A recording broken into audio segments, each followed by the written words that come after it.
سمعت أكيد حضرتك عن فيروس هانتا والسفينة الموبوءة اللي ماشية في المحيط ومفيش ولا دولة راضية تستقبل. لكن هل حضرتك سمعت عن حاجة اسمها المريض صفر؟ المريض صفر ده هو باختصار أول شخص انتقل إليه العدوى دي من الحيوانات اللي هي القوارض أو الفئران.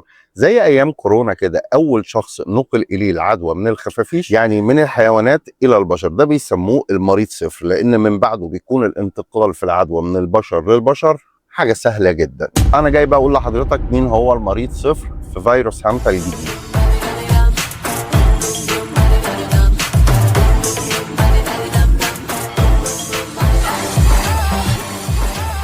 شيل بيلوورد عمره 70 سنة وزوجته ماريا عمرها 69 سنة طلعوا في رحلة كده من الرحلات اللي بتبقى كروزة لمدة 5 شهور، وهم أصلا شغوفين جدا ومعروف عنهم إن هم بيحبوا يراقبوا هجرة الطيور والطيور النادرة تحديدا. وبدأت رحلتهم تحديدا من دولة الأرجنتين، والسلطات في الأرجنتين أعلنت في 27 مارس إن فعلا الزوجين دول كانوا موجودين، بس موجودين في مكان غريب جدا. كانوا موجودين في مدينة صغيرة وداخل مكب النفايات اللي في المدينه دي، وده لان في طائر نادر جدا اسمه كراكار ابيض الحنجره. الطائر اسمه كده، هم كانوا رايحين يصوروه، لكن السكان المحليين في الارجنتين حذروهم وعرفوهم ان المكان ده فيه قوارض ومليان بالفيروسات. طيب هو السؤال الغريب يعني ازاي يتنقل مرض زي ده من الفئران للزوجين كبار السن دول اللي طلعوا من بلدهم على الارجنتين؟ السلطات في الارجنتين بتقول ان هم فقط تقريبا يمكن يعني يكونوا استنشقوا براز واحد من القوارض دول او واحد من الفئران دول، وانتقلت اليهم العدوى عن طريق استنشاق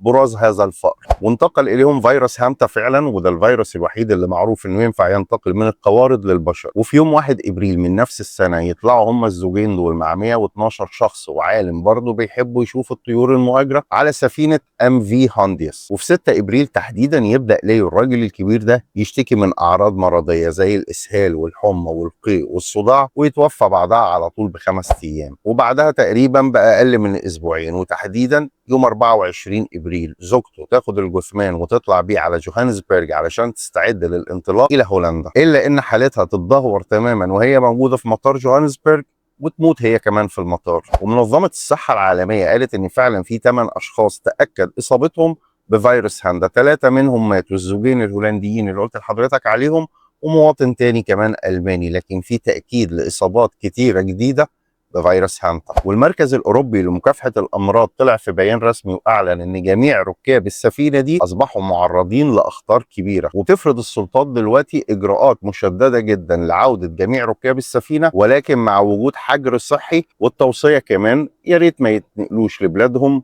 بالرحلات التجاريه العاديه في الطيران العادي. وهي دي يا سيدي باختصار حكايه المواطن صفر، اول شخص اتعرض للاصابه بفيروس هانتا. اشوفك في حكايه جديده. سلام.